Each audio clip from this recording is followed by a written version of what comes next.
got beat tonight by a Penn State team. Congratulations to them. They earned that win tonight. We just fought the game. We really wanted the game to kind of be tight throughout in regards to, I don't know what you want to call it, dirty, sloppy, physical. Thought that would take place, and the score sat at 14-10 for a lot of the game. Punt and field position. They are good on defense, and we did think, though, we had to create a couple of opportunities situationally to take a shot, and we just did not capitalize a couple of times. I think about the first half even, we get a possession start on our own, or their 45-yard line, we go 4 and out. You're not gonna get many opportunities like that. A short field didn't take advantage of that. And then into the second half, even about the first series, we go down there, it's 3rd and 4. Really, we're going two-play thinking. We get into the wrong direction on a play, and they hit us in the backfield, and then we end up punting. That was an opportunity with field position to continue to drive. We didn't do it. And again, and then at the end, you got one red zone chance. They're up 2 scores at that point. Then we got the sack fumble that they were able to separate from there. Proud of some defensive effort, 4th down stops. I thought they kept us in it throughout the night. Gave up the one 75-yarder that was a bust. Outside of that, I thought they really battled to keep us within striking distance throughout the night, and then it got away from us at the end there with the sack fumble that I mentioned. Questions? Jonathan, I'm wondering, after a game like this, because everything between the Minnesota game, this game, so many close games where you fought for 3 quarters or whatever, and then that big drive in particular, the 9-minute drive, how do you keep these guys fighting back when it wears down like that? Well, I think they're about fighting back, and they're continuing to grind. I think like the way we practiced this week headed into this, and really with the way these guys played throughout the game. I mean, they are playing hard and going that drive. They are making them earn it. This isn't a drive full of explosive plays. You got it turned into 4 or 5, and kept lining up again, and credit to Penn State, they were finishing that drive you were speaking to in the fourth quarter there. But I think on our end, these guys are going. We want working. We got to get better. Matt. Jonathan, I was wondering if you could kind of describe what happened to Aiden this week with the foot or whatever, and also Alessio, it's 12 sacks and 2 starts, and what you guys got to do to try and keep him upright. Aiden tweaked his foot during practice, and it didn't look good for the game, and so the majority of the work the last half of this week, Messi was being able to get, and I thought he prepared really, really well.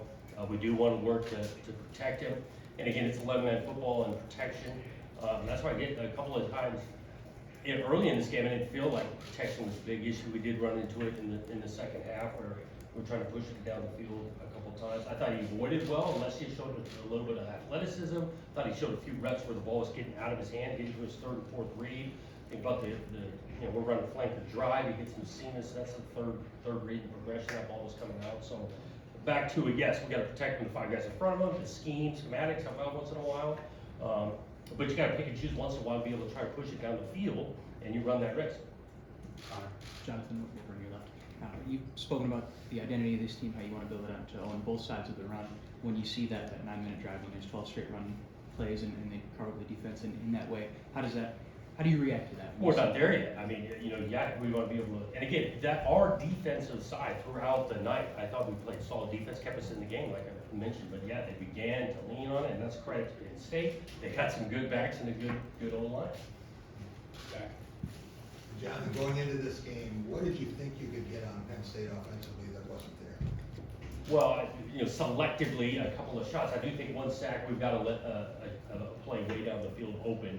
Schematic, that's where some selective explosive plays, but we needed to be efficient in the run game and in some of the possession pass game to stay and maintain some drives, and we didn't do well enough tonight.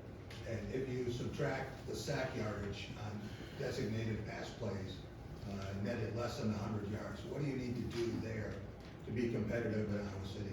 Yeah, we're gonna find ways to. We had the one explosive run, and then it was pretty slim pickings as it goes along. So we got to go look at the scheme. Each team's a little bit different schematically and matchups and all of that. But we want to have some balance offensively in the run and the pass game. We wasn't good enough tonight. Rico. Coach, mathematically eliminated from bowl game participation. What's your message to the team to make sure that they keep going forward? And secondly, is this now time that you start maybe playing some of the younger freshmen with, in the final two games? Yeah, you know, the message to the team in the locker room was heavy about the seniors who just played their last game in the stadium. Talked about the respect for everyone in the room individually, but also the respect for the amount of work that's been put in. And so we got 2 more opportunities, and that'll be a message of still finishing this thing the right way. Jonathan, over here. Nick Marsh has like 2 catches for 5 yards. I'm just wondering, in terms of where he is and his development, the protection, all that, sort of what leads to a guy of his skill set winding up with 2 for 5? Yeah, some of that, they had some coverage where they're, you know, clouded, not just particularly Nick, they're playing some too high coverage, so you're getting double teamed on the receiver. We did take a couple of shots, at least I'm thinking about the one where Alessio believes getting hit going through it, or it was the wind. Nick's been working, just like all the guys, and yeah, we'd love to see some more passes completed to him. I know we got some targets this way, we wanted some more completed.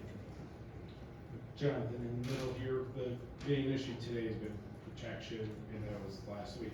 At this point in the season, what do you go about coaching wise, trying to improve that for the final 2 games? Yeah, I mean, we gotta keep looking at it, right? Because I do want to own a lot of this as coaches. We're putting these guys in the positions, right? And we gotta run some one-on-ones, and at the same time, you know, when you play against, like I just mentioned, the place is too high, you do 7-8 man protection, it gets too high, that's gonna be uphill sledding in your route concept. So we gotta keep looking at it, and we gotta find a way to do it better.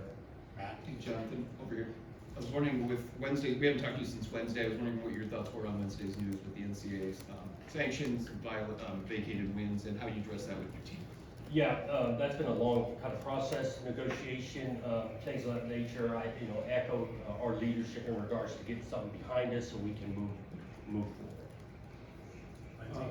With the adversity, and you look at the student section being almost a lifeblood of the program, what does it say that you got a significant number of students shirtless, waving towels throughout the game, despite the adversity and challenges the program would Yeah, I appreciated the crowd really throughout the night. The student section, I thought they were in it. Like I said, our defense holding it at that score 14-10 as things got in late in the second half. So our crowd makes a difference, our student section makes a difference, and we want to return that favor by continuing to grow this program to something that they're going to be celebrating all 4 quarters and after the game. Chris? Kind of going back to what Matt asked you about the sanctions and the vacated wins, and then adding in a 7-game losing streak on top of that. How do you keep the fan base engaged for the final couple weeks?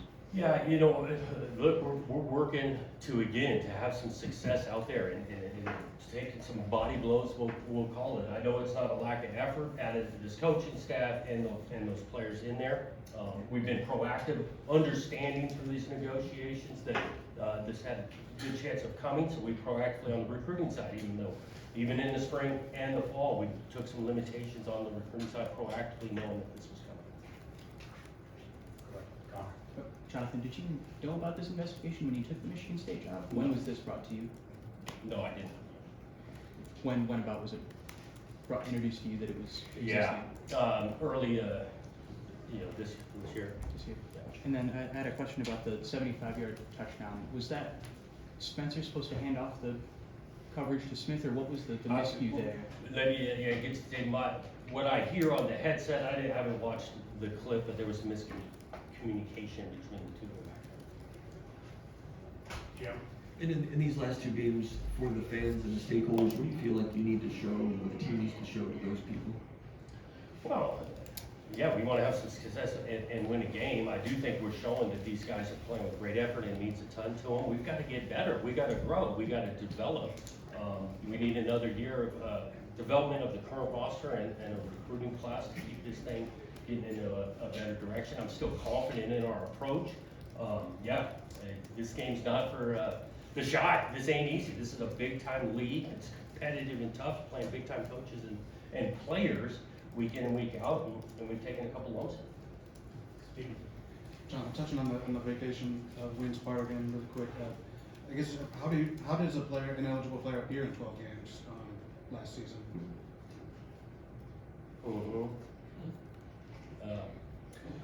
Yeah, it's a good question, because oftentimes, or all the time, any player that participates in an NCAA game is cleared eligibility-wise through compliance offices. And so, on our end, we were not aware of it when that was taking place. Also wanted to ask you about Elijah, as a guy that's made some plays late in the season, that hasn't had a big role all year, but last 2 weeks he's stepped up a couple times. What have you noticed from him to stick with it? And Who'd you Elijah mention? Tautau. Oh, yeah, he's had back-to-back games, and, big plays, obviously the start. That start was a great run tonight, but I thought he had some other good carries, some catches, guys making miss. And again, going back to the guys growing, continuing, he's playing his best football at the end of the year, because of his approach week in and week out. Chris, Jonathan, Jim, to wrap this up. I feel like you've been honest with us about a lot of things throughout the course of your tenure. I'm wondering, how much does this affect your tenure in terms of what the vacation of wins means and selling the program on the recruiting trail? Because it sounds like you were upfront with kids that you were recruiting. Well, we weren't talking about this to recruits. Where I'm going is spring recruiting this year, knowing Gotcha. we proactively lessen the amount of evaluation days, lessen the amount of visits this fall. We weren't proactively talking to it. We definitely are talking about the current recruits right now, knowing that this is all in our past and will not impact in any way their experience here at Michigan State. And for you and your staff, how has it been to kind of navigate through that? I think we've got a professional group of coaches in regards to, we're navigating. There's going to be you're always adjusting and things, still confident in their approach and the place that we can do really good things. One more thing about football offensive line, untimely tackles for losses in certain situations, maybe like third and medium, maybe you tell them 2 plays to get it and end up losing a yard, and it's 4th and 5 a couple times. That particular play, I'm sorry to cut you off, tonight, we got in the wrong play. That went on the O-line. Okay, well, I think the line's coming along with the pass protection and tackles for loss today and with their latest body of work. Yeah, let me watch the film, but they're never timely when you're going backwards. And again, that's a good defensive front we were going to play. We were going to need though to pick and choose sometimes of taking some chances down the field, and it didn't work out tonight. And one more thing about the vacated win, sorry to ask about that again, but you personally, how much does it bother you or anger you that the NCAA took 5 wins away from you and those players? I don't agree with it, and I think that's similar to the stance at Michigan State, that we don't totally agree with it, and I think we could modernize, I think was a part of the quote, how penalties are enforced. Thanks. Thank you. Thank you.